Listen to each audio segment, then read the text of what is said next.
हमारी नजर बनी रहेगी। लेकिन अब आगे बढ़ते हैं और कुछ और खबरों का रुख करते हैं और अब बात करते हैं चौथी तिमाही के बिजनेस अपडेट की। टाइटन और टाटा मोटर्स जेएलआर ने अपने बिजनेस अपडेट जारी कर दिए हैं और दोनों ही कंपनियों के बिजनेस अपडेट बताने के लिए अंकिता हमारे साथ जुड़ गई हैं। अंकिता, सबसे पहले तो बताइए कि टाइटन के चौथी तिमाही के अपडेट कैसे रहे। टाइटन भी अपने Q4 अपडेट्स के साथ बाहर आया है और इनके नंबर्स काफ़ी अच्छे लग रहे हैं। जो इनकी कंपनी है, उन्होंने एक और क्वार्टर में एक हेल्दी डबल डिजिट ग्रोथ है अक्रॉस उनके सारे सेगमेंट्स देखी है। रेवेन्यू देखा जाए तो वो ग्रो किया है 25% on a year on year basis और ये एड हुआ है by higher growth contributions from watches and wearables and emerging businesses. Company जो है वो हेल्दी प्रोग्रेस कर रही है रिटेल स्टोर एक्सपेंशन में, both domestically and internationally.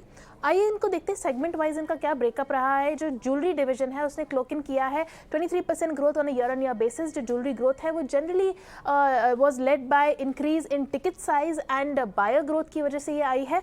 Watches और वेरेबल्स को देखें तो उन्होंने रजिस्टर किया है 41% growth on a year on year basis. Watches और वेरेबल सेगमेंट जो है उसकी काफ़ी स्ट्रॉन्ग ग्रोथ रही है, मेनली लेड बाय जो एनालॉग वॉच सेगमेंट है उसकी वजह से इस सेगमेंट में काफ़ी ग्रोथ देखने को मिली हमें।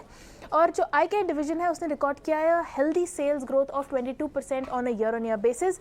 और इमर्जिंग बिजनेस जो है इनका, उन्होंने रिकॉर्ड किया है a sales growth of 82% growth on a year on year basis. तो ओवरऑल टाइटन के क्वार्टरली अपडेट्स काफ़ी अच्छे रहे। बिल्कुल अंकिता, इसके अलावा ये भी बताइए कि जेएलआर का चौथी तिमाही का प्रदर्शन कैसा रहा। Result season is upon us और अब जेएलआर के जो Q4 अपडेट्स आए हैं उनके रिजल्ट्स आने से पहले और वो नंबर्स काफ़ी अच्छे लग रहे हैं। जेएलआर का जो सेल्स है वो फोर्थ क्वार्टर के लिए राइज करता हुआ हमें नज़र आया और इसका रीज़न है recovery in the chip supply. और जेएलआर जो एक्सपेक्ट कर रहा है अपना रिजल्ट्स, Q4 रिजल्ट्स, उन्होंने काफ़ी बेहतरीन Q4 अपडेट्स दिए हैं। अपने कैश जो फ्री कैश फ्लो है वो एस्टिमेट किया जा रहा है कि वो अराउंड 800 मिलियन पाउंड्स का है, पॉजिटिव है Q4 में। जो फ्री कैश फ्लो जो पहले Q3 FY22 में था वो था 419 मिलियन पाउंड्स का और ये इसमें बढ़ोतरी देखने को मिल रही है हमको। ओवर 500 मिलियन पाउंड्स का जो पॉजिटिव फ्री कैश फ्लो है वो पूरे साल के लिए होगा। और जो प्रिलिमिनरी एस्टिमेट्स थे कैश बैलेंस के वो ओवर 3.7 बिलियन पाउंड्स का है और जो इनका नेट डेट है वो अराउंड 3 बिलियन पाउंड्स का रहेगा ना। होलसेल की तरफ अगर हम देखें तो होलसेल वॉल्यूम्स जो थी वो फोर्थ क्वार्टर के लिए वो 94,649 यूनिट्स की थी, जो कि अप है 19% ऑन क्वार्टर बेसिस और 24% ऊपर है ये on a year on year basis. Geography wise इनकी परफॉर्मेंस अगर देखें हम ईयर ऑन ईयर बेसिस पे तो ओवरसीज बिजनेस 62% रहा, यूके का 24%, यूरोप से 22%, चाइना से 17% और नॉर्थ अमेरिका से 2% का बिजनेस हमें देखने को मिला।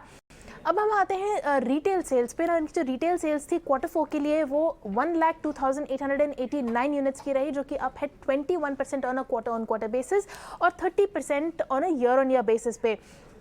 जो FY23 था उनकी जो होलसेल्स वो 9% पे ईयर ऑन ईयर बेसिस पे ऊपर थी, लेकिन जो रिटेल सेल्स थी वो 6% डाउन थी on a year on year basis. ना Range Rover Sport production volumes थे वो भी अप रहे 18% on quarter basis to 32,950 units. और इनका जो डिफेंडर होलसेल वॉल्यूम थी वो ऊपर आई है उनकी 16% से ऑन क्वार्टर बेसिस, क्योंकि इसका रीज़न ये था क्योंकि जेएलआर जो है वो कंटिन्यू कर रहा है अपनी थर्ड शिफ्ट में ऑपरेट करने में एट देयर निट्रा प्लांट और इसी के चलते डिफेंडर होलसेल्स की वॉल्यूम भी 16% क्वार्टर बेसिस पे ऊपर आई हैं।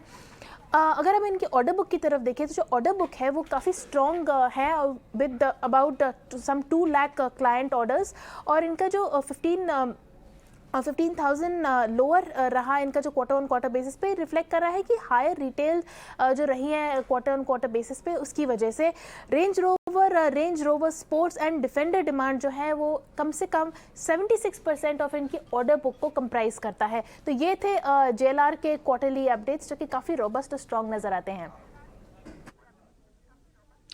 बिल्कुल, बहुत बहुत शुक्रिया अंकिता आपका ये सारी जानकारी देने के लिए। चलिए